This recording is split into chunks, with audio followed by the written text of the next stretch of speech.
Hola, buenos días. Hoy es lunes 5 de octubre y empezamos, o seguimos más bien, con la parte que habíamos hecho la semana pasada, anteriormente, de cinemática. Y vamos a seguir con la segunda parte del tema de cinemática.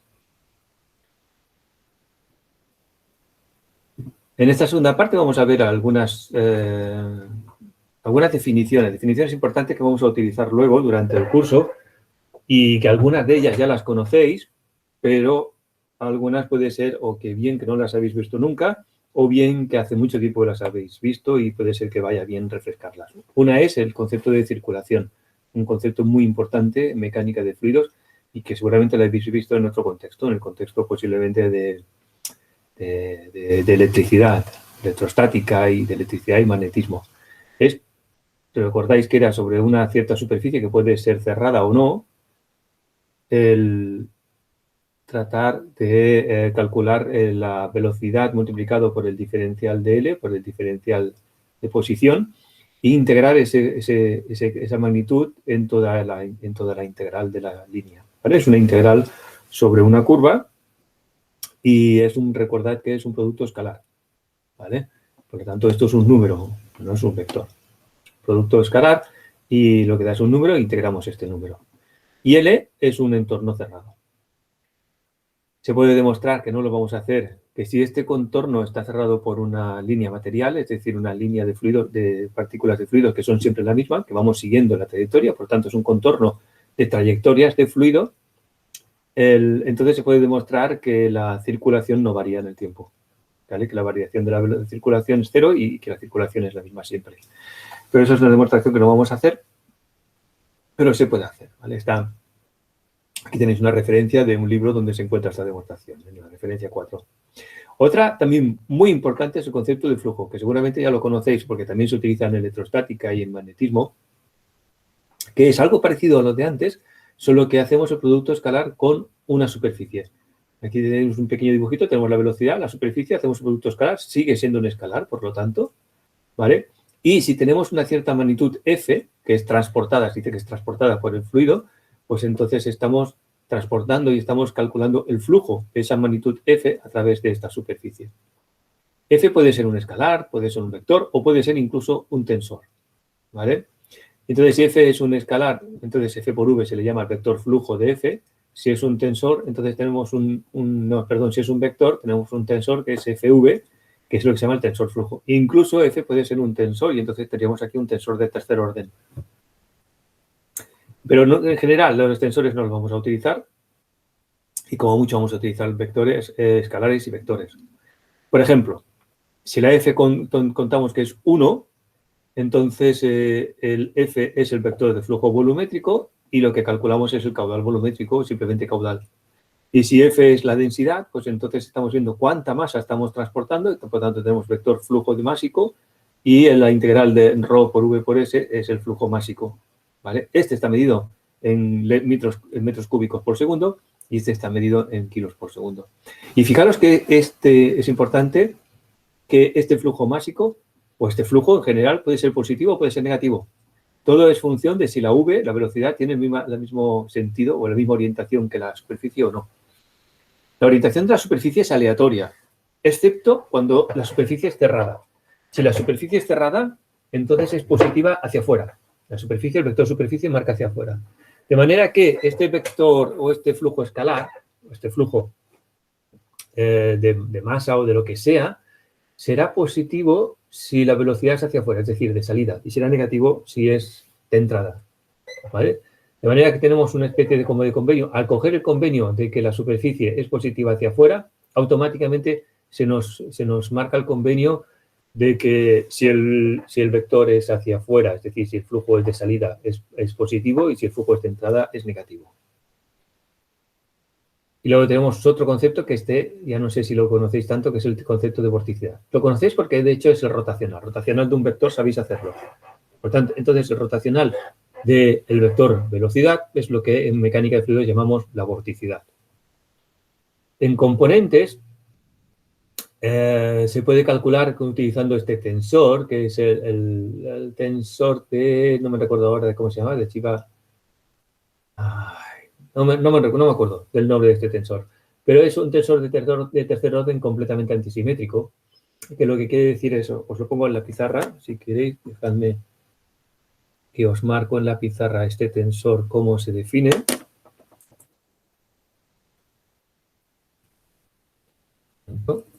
¿Dónde tengo la pizarra? Aquí. ¿Vale? Os estoy enseñando ahora la pizarra. Entonces, este tensor epsilon IJK, ¿vale? Se define como que es 1 si IJK es ¿cómo se llama? Una permutación directa. Una permutación directa de IJK, donde IJK tiene los valores 1, 2 y 3, que son X, Y y Z, ¿vale? Entonces, si IJK es 1, 2 y 3, o bien es una permutación directa de 1, 2 y 3, por ejemplo, es 2, 3, 1 o 3, 1, 2, entonces vale 1. Es menos 1 si IJK es una permutación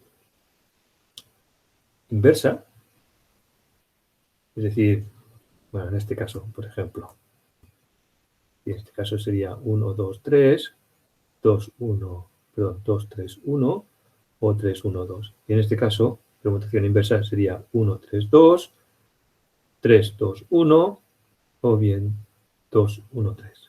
¿Vale? Y por último es 0 si hay un subíndice repetido. Uno o varios repetidos. Es decir, en todos los demás casos. ¿Vale?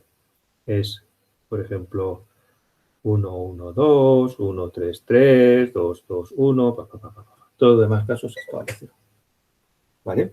Y esto que pone aquí es algo que me interesa que aprendáis y que conozcáis, que es la notación de los subíndices repetidos. Es una notación que se inventó Einstein.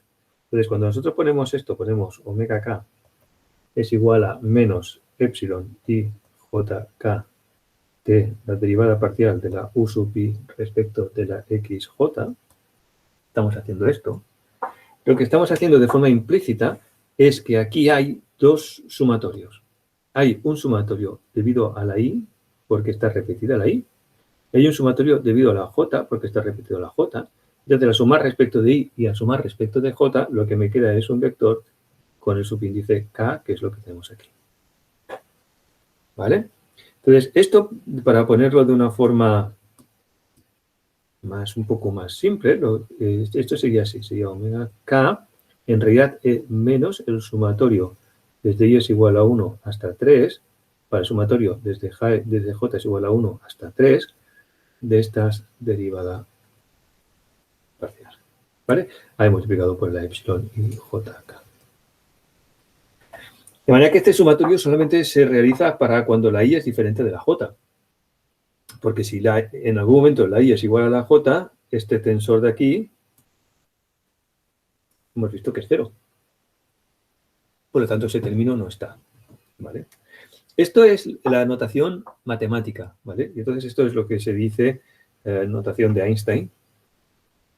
Es la notación de Einstein para subíndices repetidos. Para subíndices repetidos. Que es que si en algún momento, por ejemplo, nosotros vemos una cosa que es del tipo a sub i, esto en realidad está diciendo que es igual al sumatorio desde i es igual a 1 hasta 3 de a sub i. ¿Vale? Pasa que de manera que es un escalar. Lo que pasa es que Einstein utilizaba tantos tensores en su teoría de la relatividad y tenía que hacer tantas sumas que al final hizo esta notación. Dice, mira, si algo está repetido, está sumado, porque normalmente eran sumas siempre sobre cosas repetidas. ¿Vale? A la hora de la verdad, a la hora de la práctica, en realidad el rotacional se calcula, la vorticidad se calcula de manera típica que hemos calculado siempre el rotacional. Es decir, en realidad el rotacional, déjame que lo piense un momento, sí, el rotacional se calcula, recordáis que era como el determinante de I, J, K. Entonces aquí tendríamos la derivada respecto de X, derivada respecto de Y, derivada respecto de Z, de la U sub X, U sub Y, U sub Z, este determinante. Al final esto da lo mismo. Es lo mismo que esto de aquí arriba. ¿Vale? Lo podéis comprobar. De que, entonces, recordáis que teníamos que la componente I del rotacional pues se calcula haciendo el determinante de esta submatriz aquí. ¿Vale? Derivada respecto de Z, derivada de U sub Z respecto de Y, menos derivada de U sub Y respecto de Z. ¿Vale? Entonces esto sale. Bueno, pues sale. La componente J sale. Vamos a hacerlo aquí. La componente J sale con estos 4 y la componente Z, no, perdona, la J sale. Ay, esto lo he hecho mal. ¿Un momento, Bueno, la J sale con este y con este, ¿vale? Y la K, es decir, la Z, sale con estos 4 de aquí. Vale, bueno, esto es lo típico que sabéis hacer cuando hacéis un rotacional. ¿Verdad que todos sabéis calcular un rotacional de un vector? Vale, pues es lo mismo, ¿vale? Es lo típico. Bien, entonces esto es lo que se llama la vorticidad. Vuelvo aquí, entonces. Vorticidad es un concepto importante en mecánica de fluidos y hay que tenerlo claro. ¿Vale? Volveremos sobre ella, pero tenía que definirlo.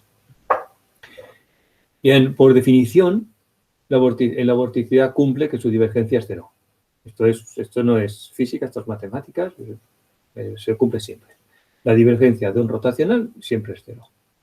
Por otro lado, también se puede demostrar que el flujo de la vorticidad no es más que un vector también. Es un vector que se calcula a partir del vector velocidad. Haciendo su rotacional, obtenemos otro campo vectorial, que es el campo de rotacional, o el campo de vorticidad. ¿Vale? Pues en esta vorticidad también podemos calcular su flujo. Podemos tener un flujo de vorticidad a través de una cierta superficie. Pues se puede demostrar que el flujo a través de una superficie cerrada es siempre nulo. ¿Vale? Y si la superficie es abierta, a través del teorema de Stokes, se puede relacionar este flujo de la vorticidad con la circulación a través de la línea que une o que limita esa superficie abierta. Esto es matemáticas, Simplemente hay que saberlo, ¿vale? Porque en algún momento lo utilizaremos. Vale, estas son las 3 cosas que yo quería explicar, las más importantes: circulación, flujo y vorticidad. ¿Vale? Bien, y ahora lo que vamos a hacer es otra cosa. Vamos a hacer un pequeño truco de magia para explicar algo que está aquí. ¿Vale? Vamos a hacer un pequeño... Vamos a ir un momento a la pizarra. Esperad un momento, que lo vuelvo a coger la pizarra.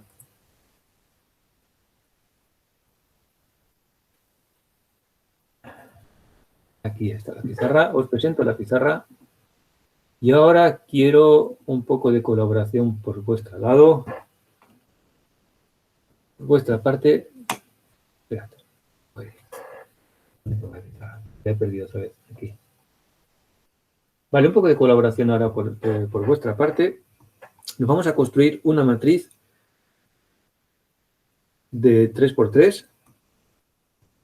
Vamos a decir que es un tensor, pero bueno, no tiene por qué ser un tensor. En principio simplemente es una matriz de 3×3. Y quiero que me digáis números que os inventéis, ¿vale? Pero que sean enteros, por favor, y que no sean muy grandes. Es decir, entre -10 y +10, una cosa así. Me lo podéis poner por el chat. Venga. A ver, alguien... Quiero números aleatorios. El 3, me dice David. Vale, pues ponemos el 3 aquí. Venga, otro. Ay, solamente necesito 9, ¿eh? No os animéis mucho. 3 menos 8, 5, 6, 7, 2, menos 2, 5. Ya está. Ya está, no pongáis más. ¿Por dónde voy? 7, 2, menos 2, 5, menos 9. Menos 2, 5 y menos 9. ¿Vale? Tenemos estos 9 números de aquí.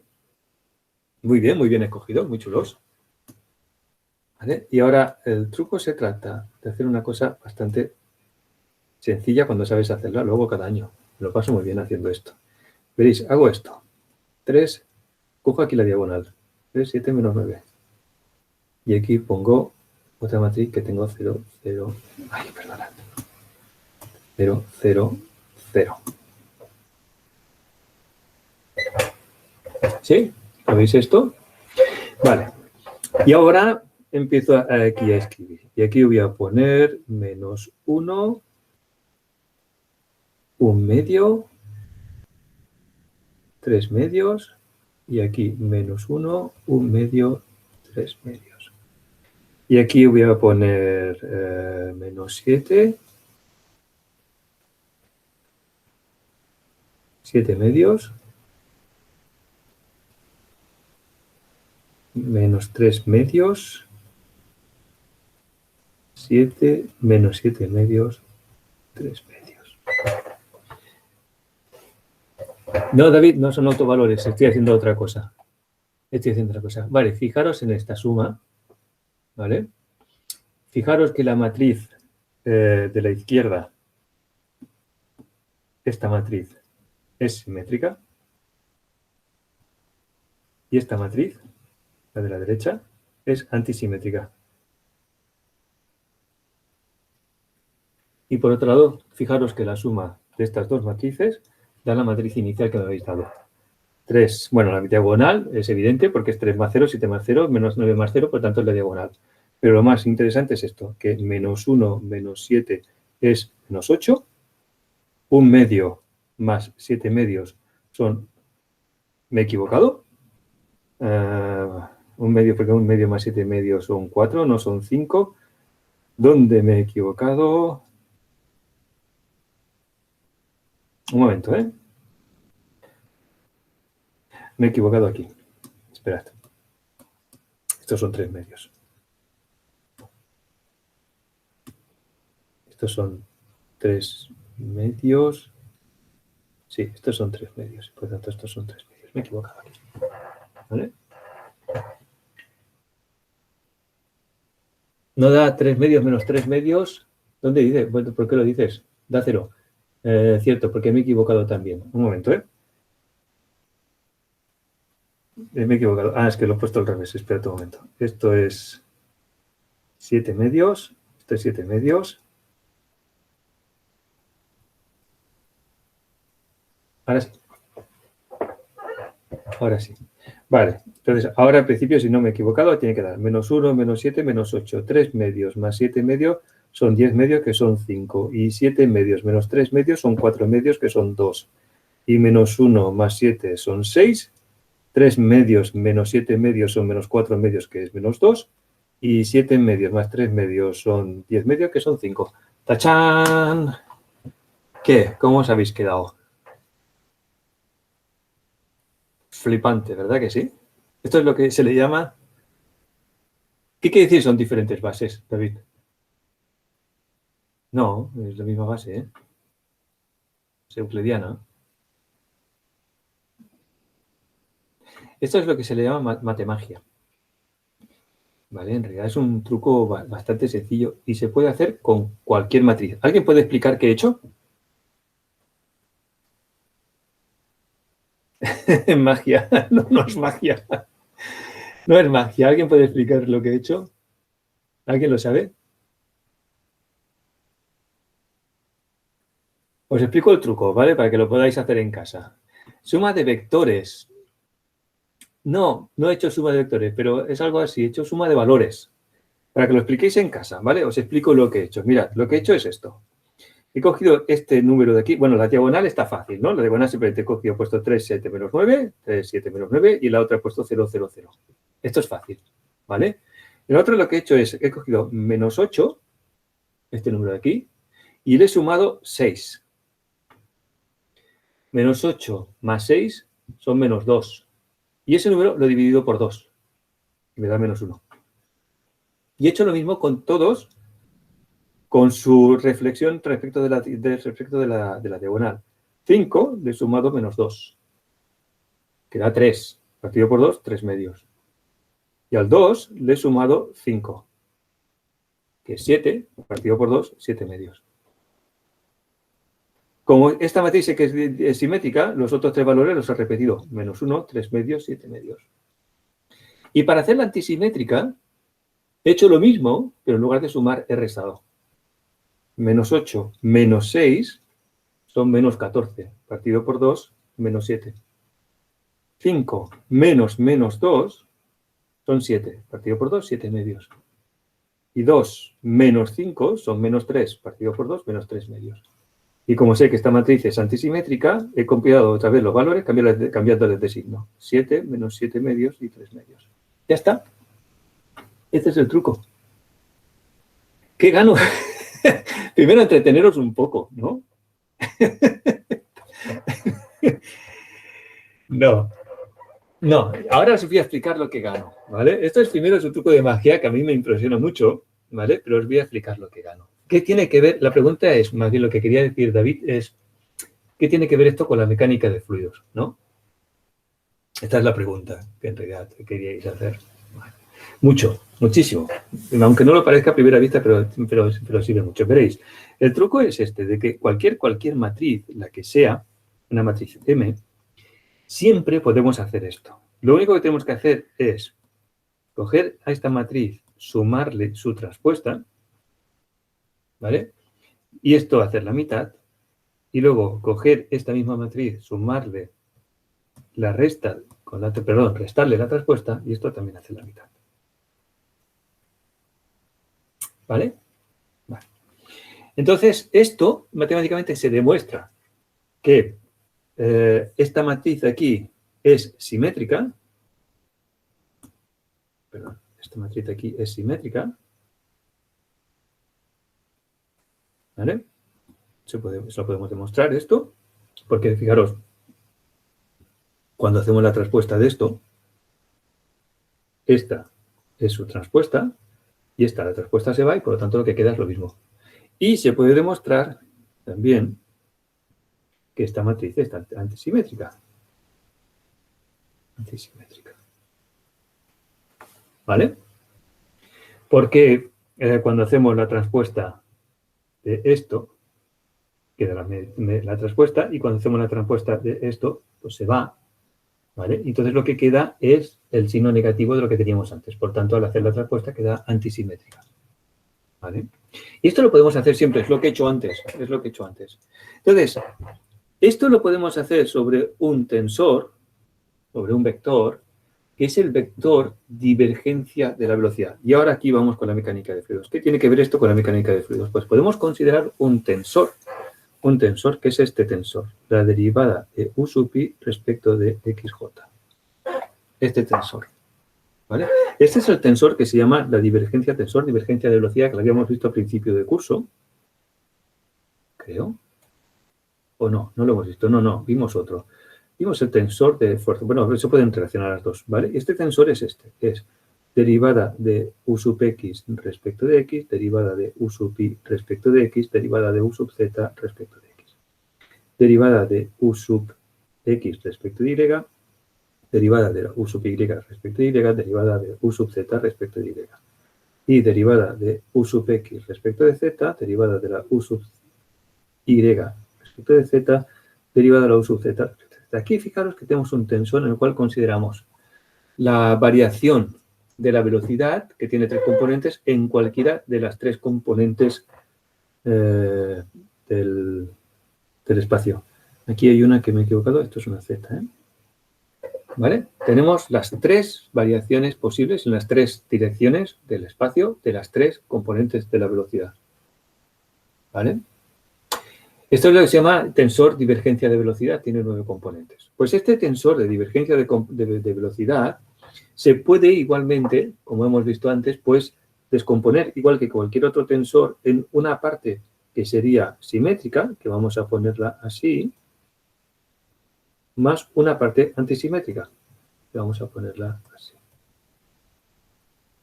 ¿Vale? Como cualquier tensor. Como cualquier tensor. Entonces, esta parte simétrica, no la vamos a escribir, pero bueno, sería la parte esta simétrica derivada de u sub i respecto de xj, sería simétrica, perdón, sería esto, sería la mitad y sería la derivada de la u sub i respecto de xj más la traspuesta, que sería la derivada de U sub J respecto de XY.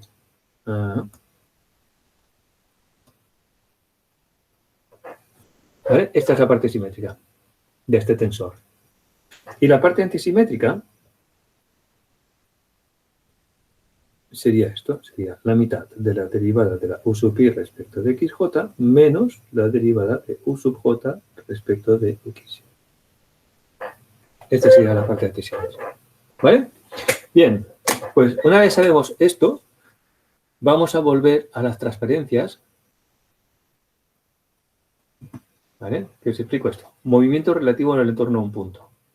Es decir, para calcular la deformación de un elemento de fluido, tenemos que ver cómo se mueven estos puntos del fluido en las tres direcciones del espacio. ¿Vale? Entonces, si consideramos un punto R, ¿vale? Entonces, consideramos una pequeña variación de posición R más delta de R, la velocidad que tendremos en esa pequeña variación, V más delta de V, ¿vale? Será esto. La variación de la velocidad es la gradiente de la velocidad, que es otra forma de escribirlo esto, por delta de R. O bien, en forma de componentes, tenemos esto de aquí, donde fijaros que esto que he puesto aquí es el tensor que estábamos considerando antes. Este es el tensor que se llama la divergencia de velocidad. Y este tensor de divergencia de velocidad, como cualquier tensor, como cualquier matriz, se puede descomponer como una suma de un tensor simétrico y un tensor antisimétrico, siempre. Siempre. ¿Vale? De esta manera que os he dicho antes con el truco de magia. Entonces, ¿esto que tiene que ver con la mecánica de fluidos? Porque la interpretación que tiene esto es muy importante, es muy interesante y muy buena. ¿Vale? Resulta que entonces, cuando descomponemos esta variación de la velocidad, descomponemos en su parte simétrica y en su parte antisimétrica, tenemos dos componentes, ¿vale? Dos componentes de esta deformación. La primera, la debida a la parte simétrica, es la deformación pura. Es decir, es deformación en los tres ejes principales, los tres ejes coordenados, ¿vale? Y es simplemente cómo este cuerpo se deforma sin fijarnos en cómo rota. Y en cambio, la parte antisimétrica representa la rotación pura sin deformar. Es decir, si volvemos otra vez de nuevo a la pizarra, quiero decir, es esto. Es que cuando nosotros tenemos un cierto diferencial de fluido, lo voy a hacer en 2D porque sea más fácil, este diferencial de fluido se deforma, yo que sé, de una forma aleatoria. Vamos a poner que lo que hace es una cosa así.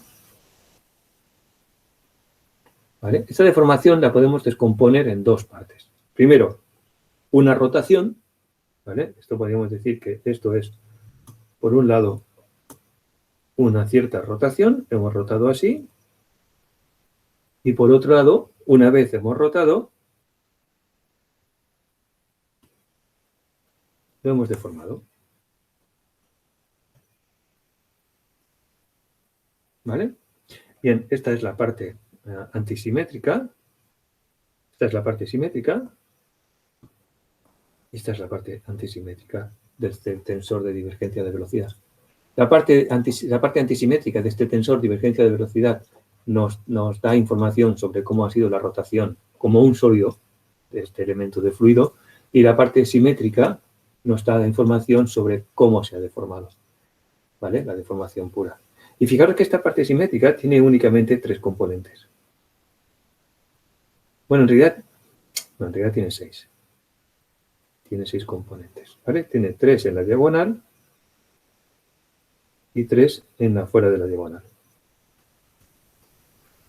Y fijaros que esta parte antisimétrica tiene tres componentes. De los 9 se están dividiendo así. 6 van a la parte simétrica, 3 en la diagonal y 3 fuera de la diagonal. Y la antisimétrica son tres componentes que son la vorticidad, ni más ni menos. ¿Vale? Por lo tanto, fijaros cómo un poco todo está relacionado entre sí. ¿Vale? Cómo esta vorticidad, que es el rotación de la velocidad, nos da idea, nos da información sobre cómo está rotando este elemento de fluido. Respecto de sí mismo, no respecto de un eje, sino respecto de sí mismo. Cómo rota como si fuera un sólido rígido. ¿Vale? Si volvemos de nuevo a la parte a las transparencias, ¿vale? Bueno, pues aquí lo explica un poco, es decir, que la parte antisimétrica es la rotación pura y bueno, y se puede demostrar cómo esto está, pues, esto, con la vorticidad, ¿vale? Con la omega. Y se puede demostrar que esta velocidad angular de rotación es la mitad de la vorticidad, ¿vale? Y que la vorticidad no es exactamente la velocidad angular a la que está rotando, sino que hay una relación de 2. La vorticidad es el doble de la velocidad de rotación del elemento. ¿Vale? Ya está, aquí se acaba esta primera parte. Esto volveremos a sacar, pero yo si queréis os puedo ya adelantar un poco qué tiene que ver todo esto. Resulta que, ¿recordáis la ecuación de... Sí, David, exactamente. La antisimétrica es la rotación. Sí. Vale, exacto. ¿Recordáis cuando vimos el tensor de tensiones? ¿Qué tiene que ver entonces todo esto? Ahora volvemos otra vez a la pizarra y os explico un poco y os adelanto un poco. Os voy a hacer un poco de spoiler de lo que viene después, pero es interesante en este caso hacer estos spoilers porque así sabéis un poco cuál es el camino, cuál es la ruta, a dónde queremos ir. ¿Recordáis el tensor de tensiones? El tensor de tensiones era esto, tau y j, ¿vale? Y entonces había la tau XX, la tau XY, la tau XZ, la tau YX, la tau YY, tau YZ. Este es el tensor de tensiones, tau ZX, tau ZY, tau ZZ. ¿Recordáis que os dije, primero os dije, se puede demostrar que es simétrico? Este es el tensor, vamos a poner aquí, tensor de esfuerzos. Esfuerzos y tensiones, en este caso es simétrico. A mí me gusta más la palabra esfuerzo. Vale. Entonces, se puede demostrar que es simétrico.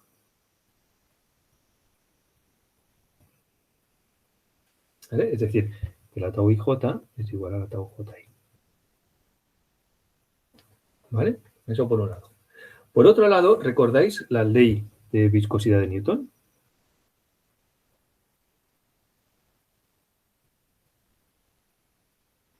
Que lo vimos al principio del curso. La ley de viscosidad de Newton. ¡Ay! No estoy enseñando. Esperad, no estoy enseñando la pizarra. Sorry. Bueno, vosotros la veis igualmente si estáis conectados y con el link la estáis viendo. Pero bueno, aquí para el vídeo va bien verla. Entonces, tensor de esfuerzos es esto, ¿vale? Y habíamos demostrado, o no lo habíamos demostrado, pero dije que se podía demostrar que es simétrico, de manera que la tau IJ es igual a tau JI.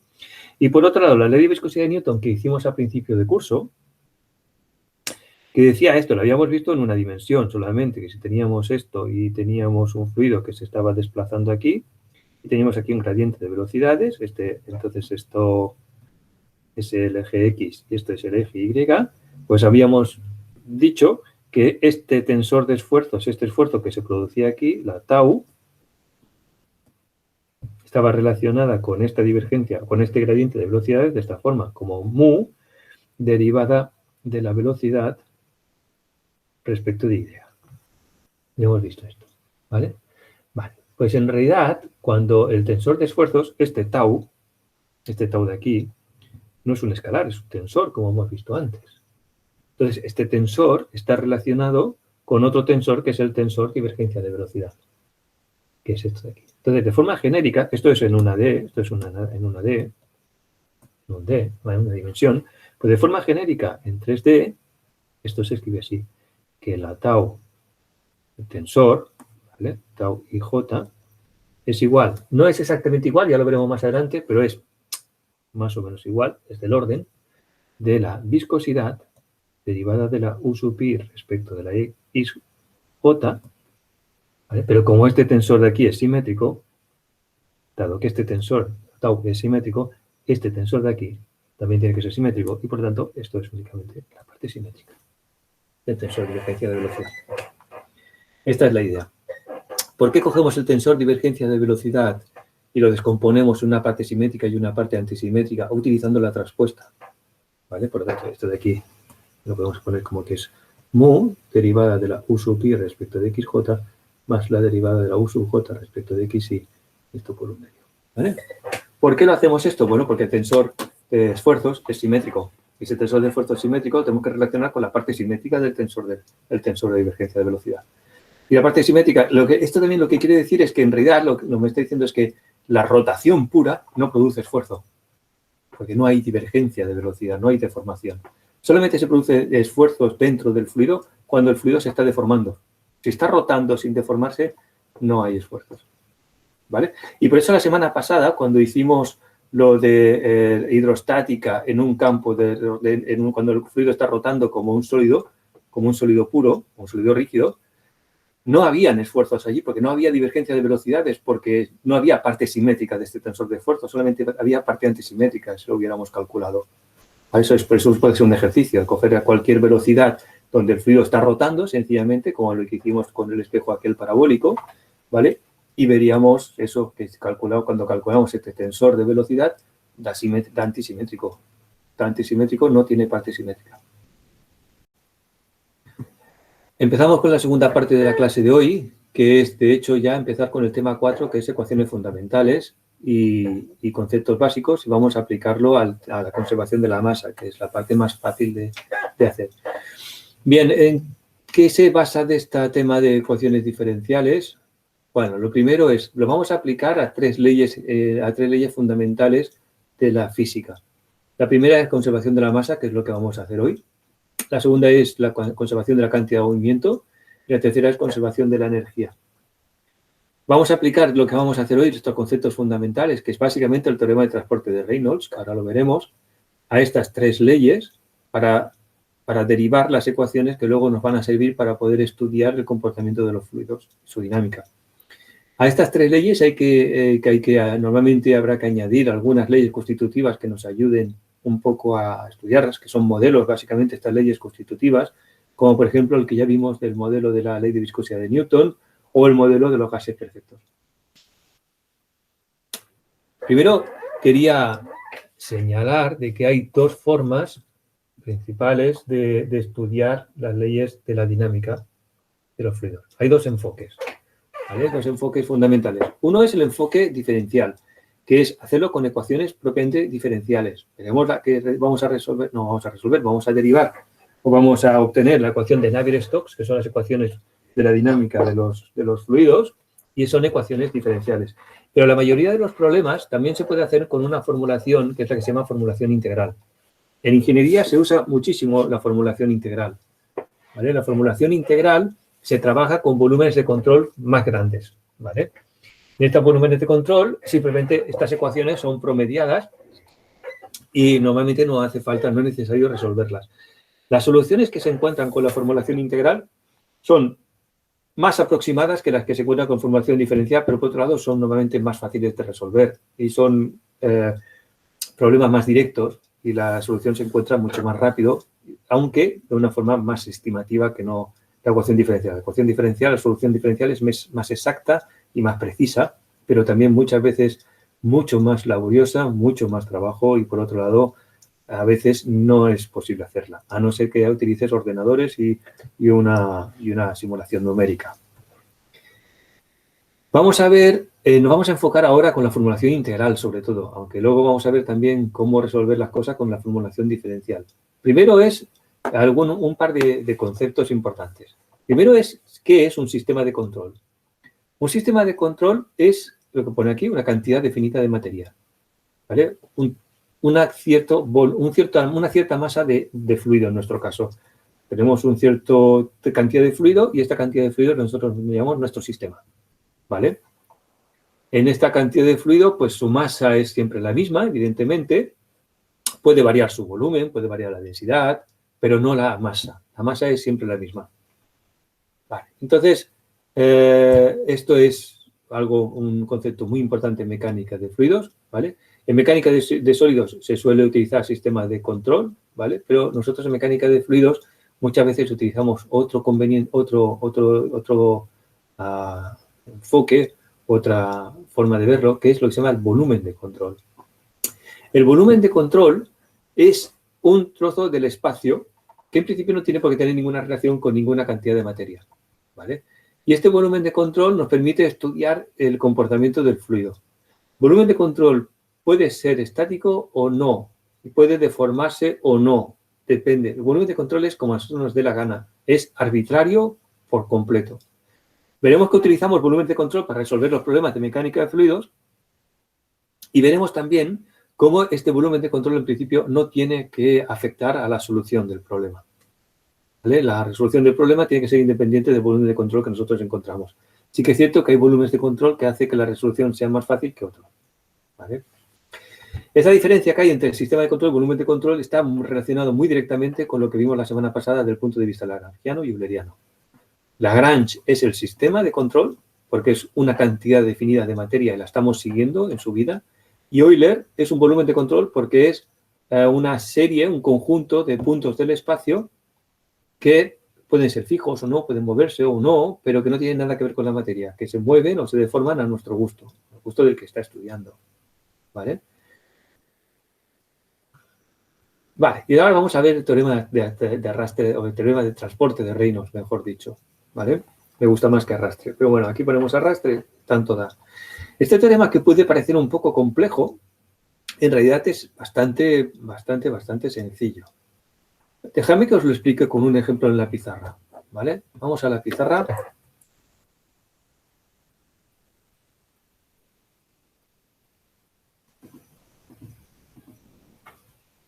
Os dejo. Vamos aquí a la pizarra, tenemos aquí este tema. No os dejo nada. Estamos en la 10. Dejadme que os explique un poco el teorema de transporte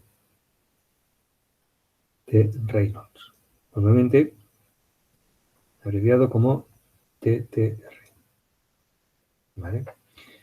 Veréis, os voy a poner un ejemplo que yo creo que será bastante fácil de entender. Imaginad que tenemos un grifo como este, y de este grifo sale una cierta cantidad de agua. ¿Vale? Tenemos un cierto caudal de agua. ¿Vale? Como el que hemos calculado, antes hemos definido caudal volumétrico, pues imaginad que tenemos un cierto caudal, no sé, pues lo que sea, en litros por segundo, o en metros cúbicos por segundo, no sé. Tenemos medio litro por segundo, por ejemplo, o 100 mililitros por segundo, no sé, un vaso. Un vaso tardamos un segundo en llenarlo, pues más o menos vamos a poner que tengamos, pues eso, 0,25 litros por segundo, ¿no? Más o menos un vaso. Vale, imaginar que tenemos esto. Muy bien. Y aquí tenemos un embudo.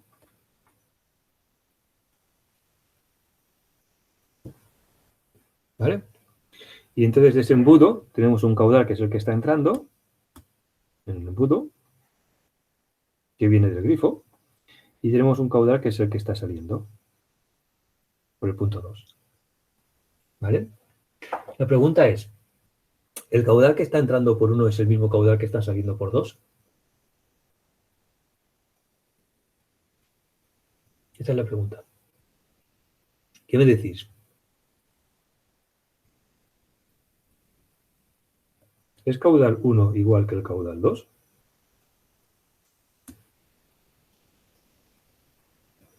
¿Quién me responde a esto?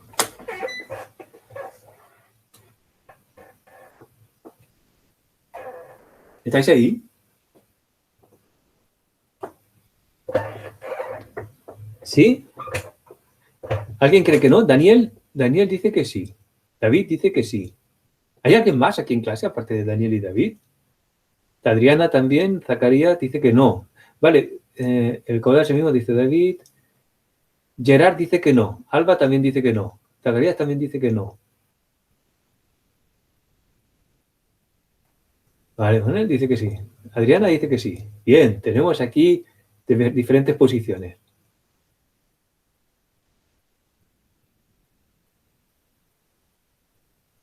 Vale, ¿quién justifica? Va. David, ¿por qué dices que sí? Que el caudal es el mismo.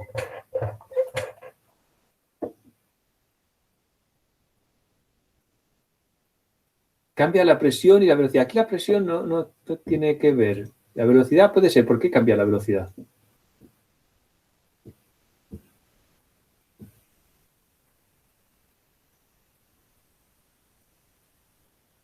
Bernoulli, no. Aquí Bernoulli, no. Yo no he explicado Bernoulli. O sentido común, David. Sentido común. Solamente. No sabemos nada de mecánica de fluido, no sabemos Bernoulli, no sabemos conservación de nada, solamente sentido común. Joel dice, yo diría que no, porque por eso un embudo, si le echas mucha agua, se llena. Exactamente. Solamente Joel que, bueno, luego le quitaré esto de los vídeos si quieres, ¿no? Pero echas es sin H, ¿eh? Porque es de luego echar. Vale. Lo mismo que Joel, exactamente, Alba. Tienes razón. Tienes razón. No tiene por qué ser el mismo caudal. No tiene por qué ser el mismo caudal porque aquí hay un nivel en el embudo y simplemente si el caudal 2 es menor que el caudal 1, pues entonces este nivel va a subir. Se va a llenar de agua. Sin embargo, si el caudal 2 es mayor que el caudal 1, pues bajará. En principio, en general, no tiene por qué ser lo mismo, ¿vale? Simplemente puede, si el caudal son iguales, pues el nivel es el mismo y la cantidad de masa de agua que hay dentro del embudo es el mismo, pero si los caudales son diferentes, bueno, pues habrá una variación de masa dentro del embudo. ¿Sí? Vale, si habéis entendido esto, entendéis el teorema de transporte de Reynolds, porque el teorema de transporte de Reynolds viene a decir esto. ¿Vale? Es una especie como de translator, o sea, una especie de traductor entre el sistema de control y volumen de control. ¿Qué es el sistema de control en este caso, en este ejemplo? El sistema de control, en este ejemplo, es el agua. El sistema de control es el agua que sale del grifo. El agua que sale del grifo. Este es el sistema de control. El volumen de control es el agua que hay en el embudo.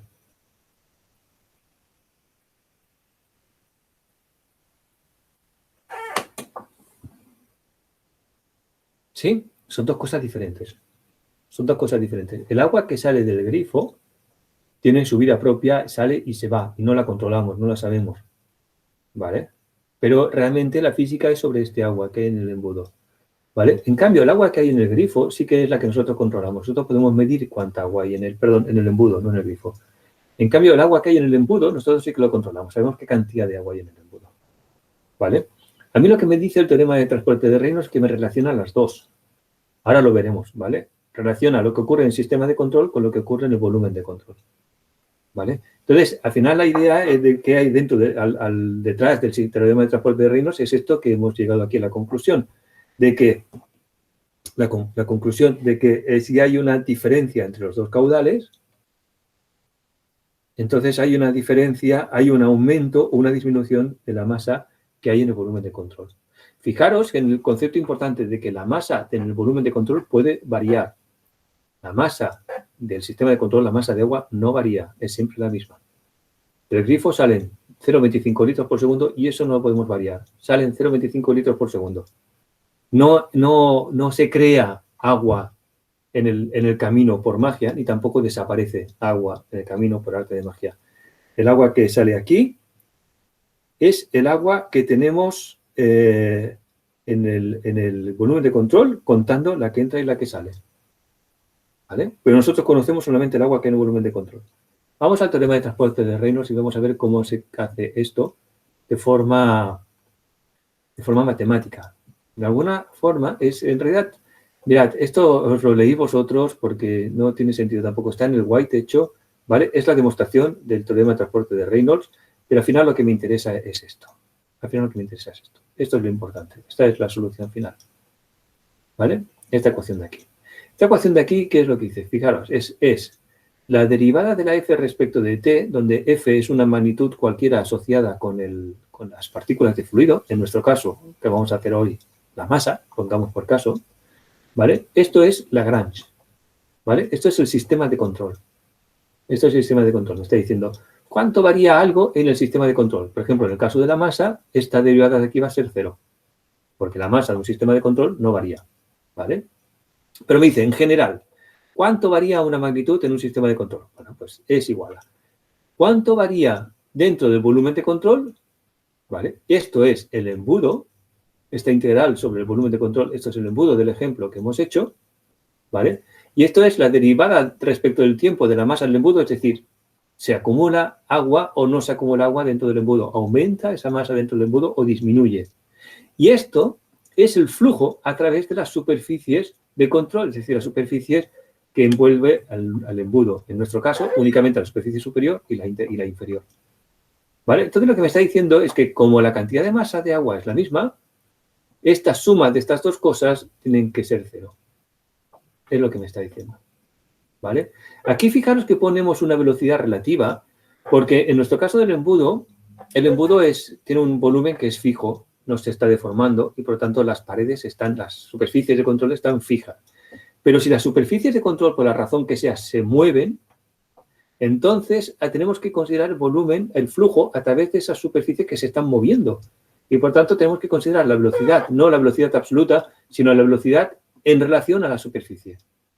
¿Vale? Esto lo veremos más claro con otro ejemplo que voy a ver más adelante. ¿Vale?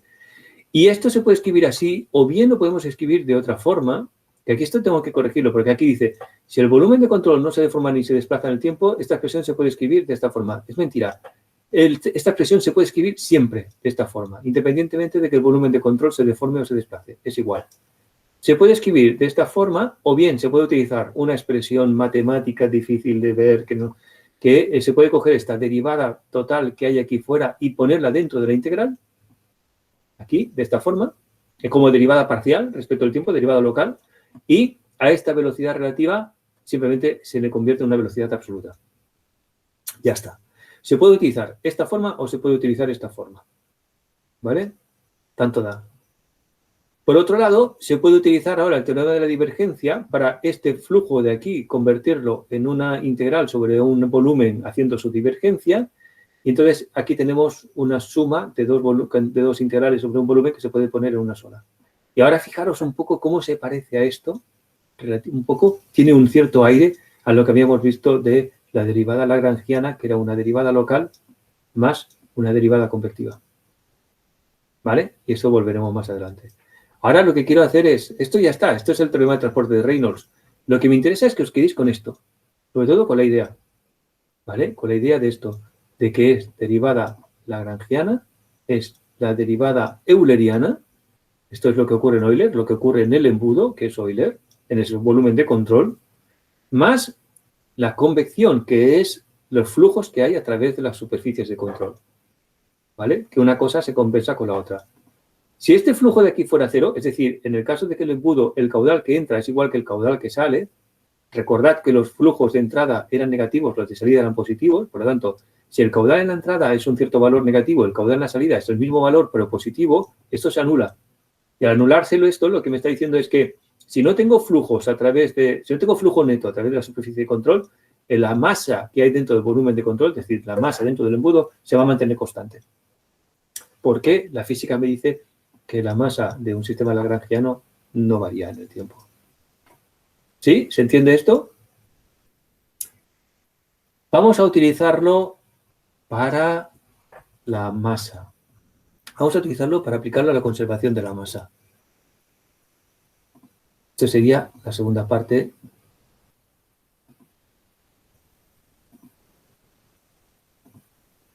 Esto. Vamos a aplicar la conservación de la masa. En el caso de conservación de la masa, pero si con un sistema físico, evidentemente la derivada de la masa es cero. ¿Vale? En este caso, la F grande es 1 y la F minúscula, perdón, la F grande es M y la F minúscula es la masa por unidad de masa, que evidentemente es 1. Y por tanto, el teorema de transporte de Reynolds, como decía antes, era esto. ¿Vale? Es decir, que la derivada, la variación de masa dentro del volumen de control es el flujo que hay alrededor de la superficie de control. En un volumen de control, bueno, pues la variación de la masa solamente puede ser debida al flujo a través de la superficie de control. Vamos a hacer simplificaciones. Primero, si el flujo es estacionario, entonces la cantidad de masa que hay en el interior del volumen de control y por tanto la variación de la densidad es cero y por tanto solamente es esto. Flujo másico es el mismo entrada de salida.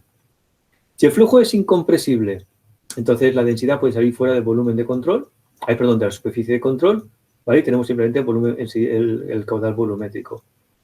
Si se cumplen las dos condiciones de que es incompresible y es estacionario, entonces se cumple esto, que la integral del caudal volumétrico es cero. ¿Vale? Aquí tenéis una definición que ahora la vamos a utilizar, definición de velocidad media, pero esto es muy sencillo, simplemente velocidad media es el caudal dividido por la sección y ya está. Esto es muy fácil, por lo tanto no nos entretenemos mucho con esto. Y ahora vamos a la ecuación diferencial de la conservación de la masa, que esto es más interesante, ¿vale? Que es, aplicando, como hemos hecho antes, el teorema de la divergencia de forma integral, agrupamos estos dos términos dentro de la misma integral, y como esto se tiene que cumplir para cualquier volumen de control, sea el que sea, grande, pequeño, deformable, no deformable, lo que sea, la única forma de que esto sea posible es que el integrando sea cero. Por lo tanto, la ecuación diferencial para la conservación de la masa es esta.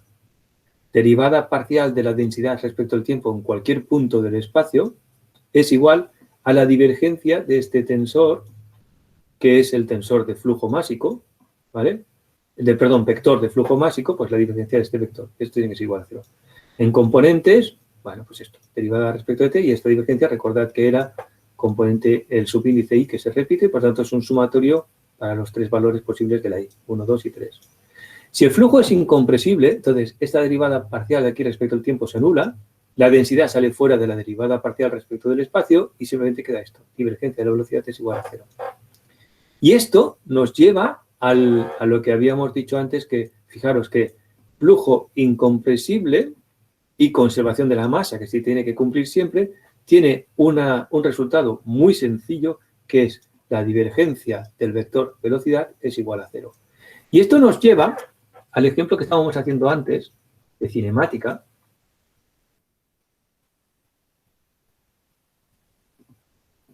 que habíamos dicho, demostrar que es incompresible. Y hemos puesto aquí, para después.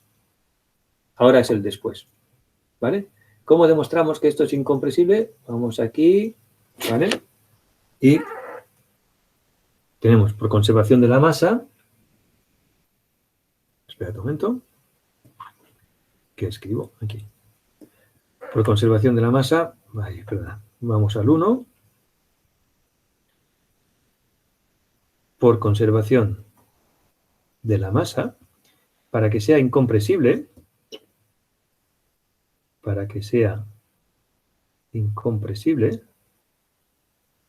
se debe cumplir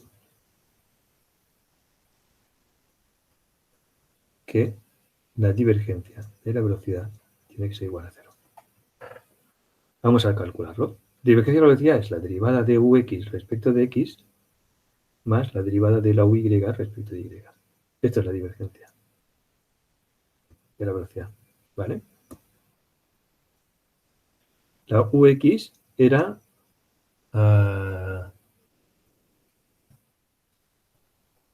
David dice, ¿el módulo de velocidad es constante? Sería... No es suficiente. No es suficiente. Pues el módulo de la velocidad puede aumentar o puede disminuir tanto da.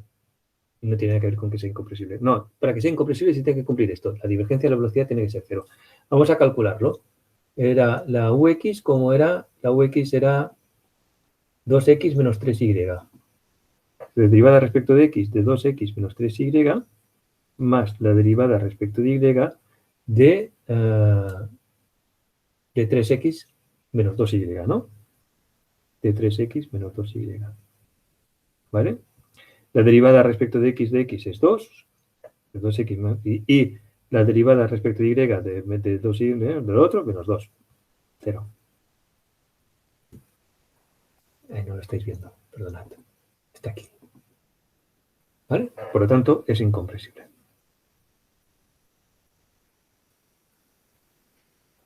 Pero tú mismo, David, puedes comprobarte que el módulo de esta velocidad es diferente, es independiente, es función de la x y de la y. ¿Vale? Es diferente en según el espacio, según la posición.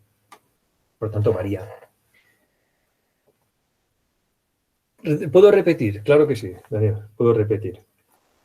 Lo que he dicho es, por conservación de la masa, para que sea incompresible, se tiene que cumplir esto.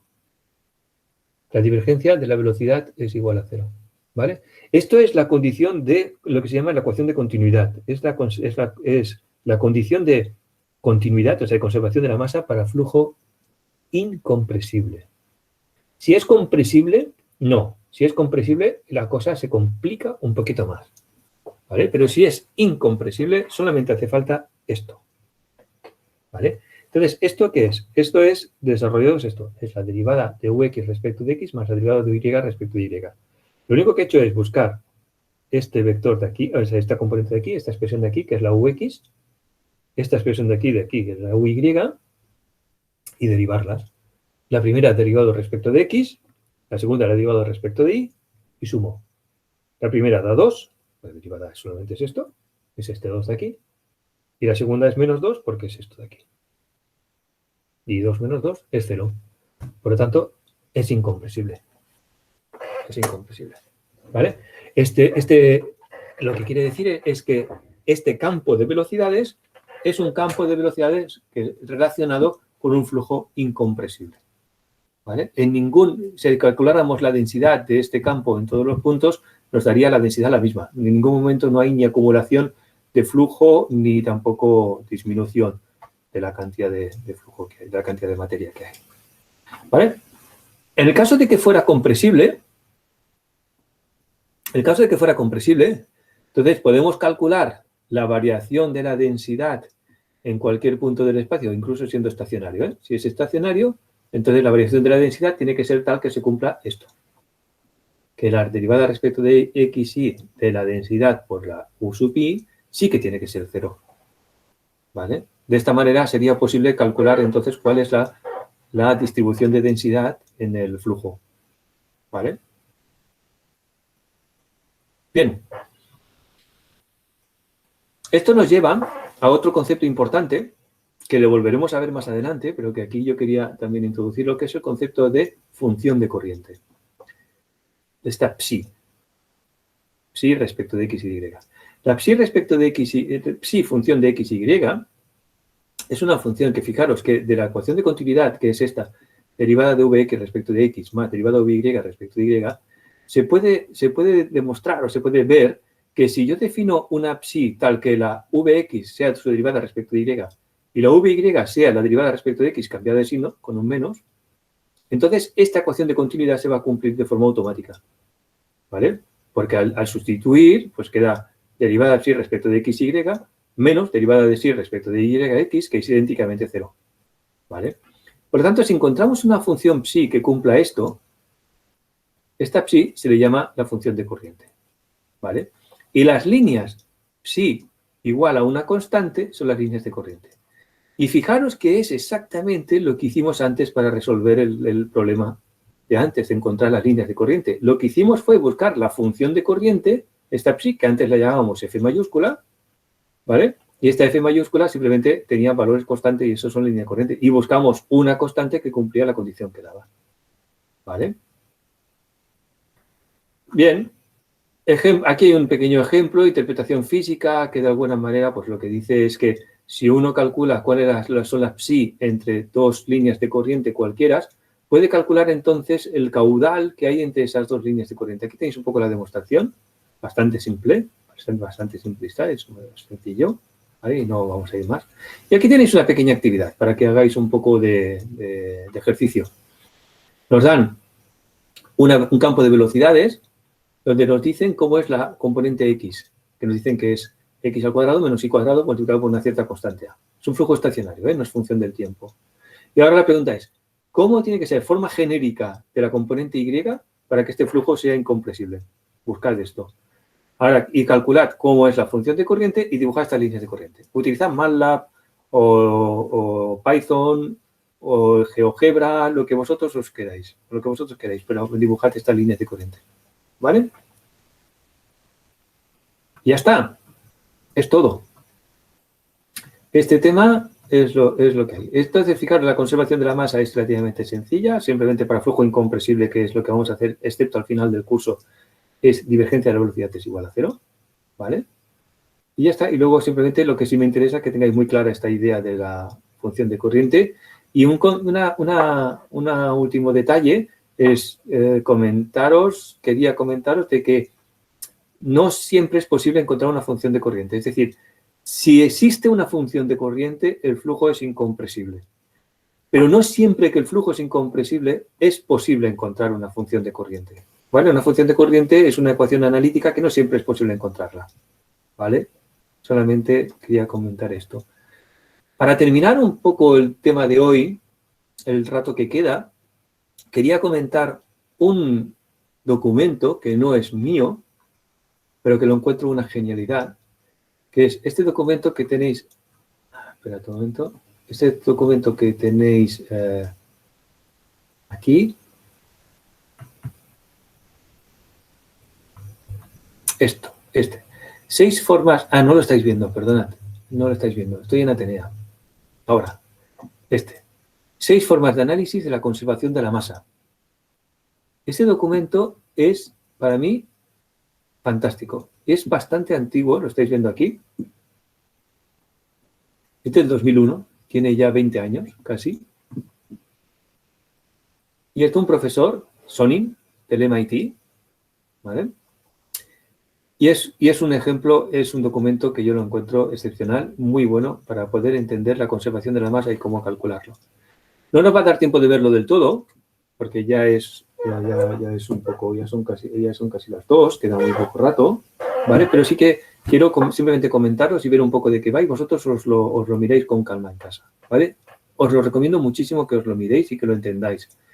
Mirad, lo que hace es que resuelve un pequeño problema, un problema parecido al que hemos visto antes del embudo, ¿vale? Similar, ¿vale? Y va a plantear este problema de 6 formas diferentes, ¿vale? El problema es este, no es un embudo, sino que es como un émbolo. Tenemos un émbolo y un cilindro y tenemos aquí agua o cualquier fluido y estamos empujando y aquí hay una pipeta, una tubería de salida y nos pregunta, ¿con qué velocidad saldrá esto por aquí? Sabemos la velocidad con la que baja el émbolo. Velocidad que no tiene por qué ser estacionaria, velocidad en función del tiempo, ¿vale? Conocemos toda la geometría y calculamos esta velocidad. El resultado es simple. El resultado creo que está aquí. Espera un momento, porque aquí esto tiene más páginas, pero solamente me ha bajado una. Bueno. No, son 6.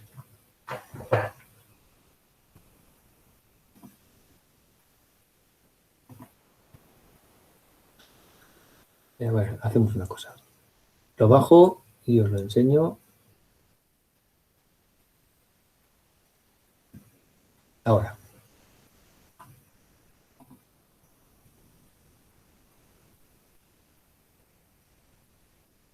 Vale, lo estáis viendo ahora sí. Son 6 páginas, ahora sí. El resultado es muy sencillo. El resultado es esto, simplemente. El resultado es la relación de radios, el radio que tenemos en el émbolo, el radio que tenemos en la salida, radios al cuadrado y por la velocidad, ¿vale? Porque el flujo a la entrada y el flujo a la salida tiene que ser el mismo, como ya sabemos, y por tanto, si el flujo son los mismos pues y las superficies son proporcionales al radio al cuadrado, pues simplemente radio al cuadrado por la velocidad tiene que ser la misma en los dos casos, ¿vale? Es sencillo, ¿vale? Entonces, aquí plantea los 6 métodos. Primer método. Estos métodos son en función de si utiliza la formulación A, lo que os he dicho antes, ¿vale? Solo que aquí utiliza la velocidad relativa y aquí la derivada está fuera del volumen de control, o bien utiliza la formulación B, que es derivada parcial respecto al tiempo dentro, y aquí no pone velocidad relativa, sino que pone velocidad absoluta. La velocidad relativa es la velocidad respecto de la superficie de control. La cuestión es qué volumen de control cogemos y cuál de las estas dos formulaciones cogemos. En principio puede coger 3 volúmenes de control diferentes, va a coger 3 volúmenes de control diferentes y con cada uno de esos 3 va a utilizar cada una de estas 2 formulaciones diferentes. En el primer caso, utiliza un volumen de control que es este, que hay aquí, rojo, ¿vale? ¿Y qué es fijo? Es estacionario. Y utiliza la primera formulación. Entonces, bueno, pues coge esta primera formulación de la conservación de la masa, ¿vale? Y empieza a analizarlo. Dice, el primer término es 0, porque la densidad es invariante, ¿vale? Y el volumen de control es fijo. Por lo tanto, la masa que hay dentro del volumen de control es siempre la misma, ¿vale? Por tanto, es 0, ¿vale? En el segundo término, la velocidad relativa es menos u en la entrada y luego tenemos en la salida y, bueno, él analiza y sale esto, que es igual a 0. En el método 2 hace exactamente lo mismo, pero ahora utiliza la segunda formulación. Vale, el análisis es muy parecido y todo da exactamente igual a 0. En el método 3 el volumen de control es igual, pero ahora se está deformando. Es decir, antes era fijo, en el tiempo esto se mantiene igual, pero ahora es un volumen de control que esta superficie de aquí está bajando con el émbolo. ¿Vale? Es un volumen de control que se está deformando. Y por lo tanto, el análisis es un poco diferente, pero el resultado es el mismo. ¿Vale? Con las dos formulaciones. Y en el 3, o sea, en el 3, no, en el 5 y en el 6, todo 4, lo mismo, y en el 5 y en el 6, coge un volumen de control que es fijo, igualmente, pero que no tiene por qué, ese volumen de control, para que veáis que es completamente arbitrario. Coge un volumen de control que incluso está tallando el émbolo. No tiene por qué ser un volumen de control porque puede parecer que el volumen de control tiene que contener únicamente fluido. No, el volumen de control es arbitrario, como nos dé toda la gana que queramos. Es decir, es completamente lo que nosotros queramos. Nos podemos inventar el volumen de control que queramos. Simplemente tenemos que saber hacer análisis. A veces es más sencillo, a veces es más complicado, pero el resultado tiene que ser el mismo. En este caso, cojo un volumen de control que corta el émbolo, que es un sólido, ¿vale? Y aquí hace el análisis de lo que ocurre dentro del volumen de control y al final del todo el resultado es el mismo.